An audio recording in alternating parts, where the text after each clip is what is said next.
প্রণাম জানাই। অন্তরের অন্তঃস্থল থেকে আন্তরিক শুভেচ্ছা ও অভিনন্দন। আমি আজকে মনের দিক থেকে অনেক বেশি খুশি যে আজ আমি বকুল ভাইয়ের সামনাসামনি বসে এবং আমাদের সবার কাছ থেকে তিনি আমাদের মনের কথা শোনার জন্য এত দূর দূরান্ত থেকে হলেও অনেক সময় পার করে হলেও আমাদের কাছে ছুটে এসেছেন। সেজন্য আমি তাকে আন্তরিকভাবে অনেক কৃতজ্ঞতা এবং ধন্যবাদ জানাচ্ছি। তবে বিগত দিনের ভাই 17 বছর আমরা যে দল করেছি, 17 বছর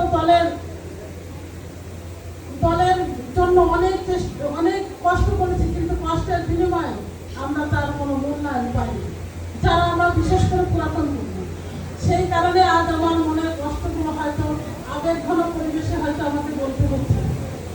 যে কারণেই যারা আজ নতুন বলছে যে আমরা 17 বছর দল করি, আসলে অনেকেই 17 বছর দল করি।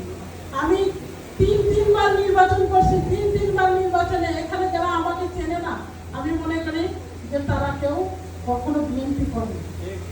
যারা বিএনপি আসল বিএনপি করে, যারা এখন বলছে যে আমরা বিএনপি করি, আসলে বিএনপি এখন যারা আওয়ামী লীগ করতো তারাও এখন বিএনপি হয়ে গেছে। যাক, আমার তাতে কোনো দুঃখ নাই। দুঃখ এটাই যে যারা ত্যাগী, যারা বিএনপির জন্য যখন কোনো মানুষ মাঠে বের হয়নি, তাদের মাঠ থেকে তাদের ঘর থেকে বের করে এনেও আমাদের আন্দোলন সংগ্রাম করতে হয়েছে। আজ মানুষ পিঁপড়ের মতো ছুটে আসে দলের কথা বলে, কিন্তু এক সময় কোনো লোকই আসে, কোনো মহিলা শহরে বেরোতো না। তখনও আমি বাস ভরে ভরে আমি লোক নিয়ে গেছি সমাবেশে, কিন্তু আজ আমাদের সে মূল্যায়ন দেওয়া হয় না। এখন কি করা হয়, যারা লোক আওয়ামী লীগ করে তারা কিছুদিনের জন্য সুযোগ সুবিধা নেওয়ার জন্য এখন তারা বিএনপি করবে। তাই আমি তাদের শোনেন, আগে আমি বলি, আমার আপনারা পরে সমালোচনা করি। হ্যাঁ, এখন কথা হলো যারা আওয়ামী লীগ থেকে এসেছে, হ্যাঁ তারাও নতুন যারা আসছে তাদেরকেও আমাদের স্পেস দিতে হবে, কিন্তু তার অর্থ এই নয় যারা ত্যাগীদেরকে বাদ দিয়ে তাদেরকে আগের চেয়ারে, তাদের আগের কোনো জায়গায় রাখতে হবে। এটা আমরা কখনোই মেনে নিতে পারি না। তাই আমি আজ সবার উদ্দেশ্যেই বলতে চাই, যারা নতুন, তারা পুরানো যারা আছে, যারা প্রবীণ, যারা সিনিয়র, তাদের কাছ থেকে অনেক কিছু শেখার আছে।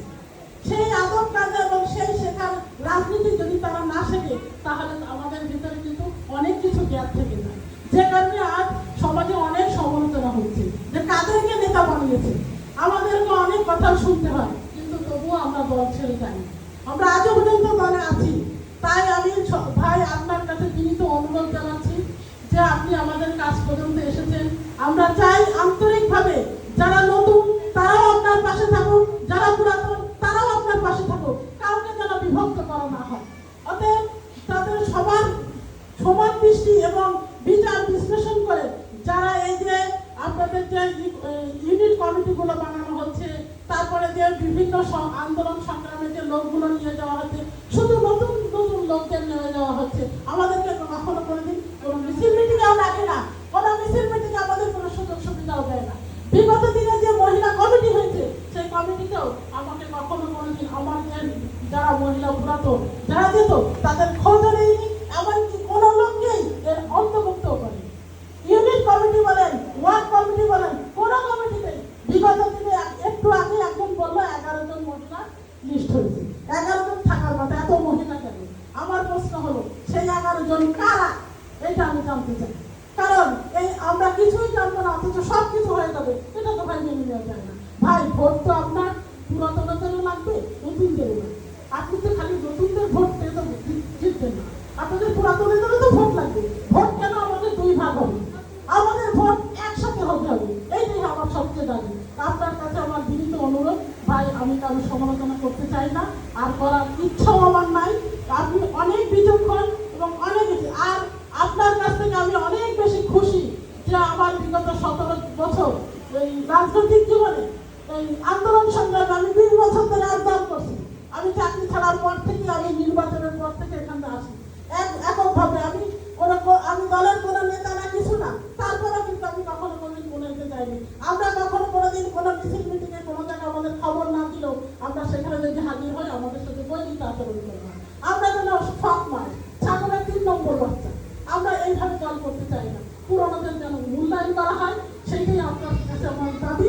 আর সবচেয়ে বড় কথা হচ্ছে ভাই, আপনার কাছে আমি অনেক বেশি কৃতজ্ঞ যে 17 বছর আন্দোলন সংগ্রামী থেকে 20 বছর রাজনৈতিক জীবনে আমি অন্যান্য নেতা কর্মীর কাছ থেকে কখনো করিনি, কোন নেতা কর্মীর হাত দিয়ে কিছু দেওয়ার মতো সে সুযোগ আমার হয়নি।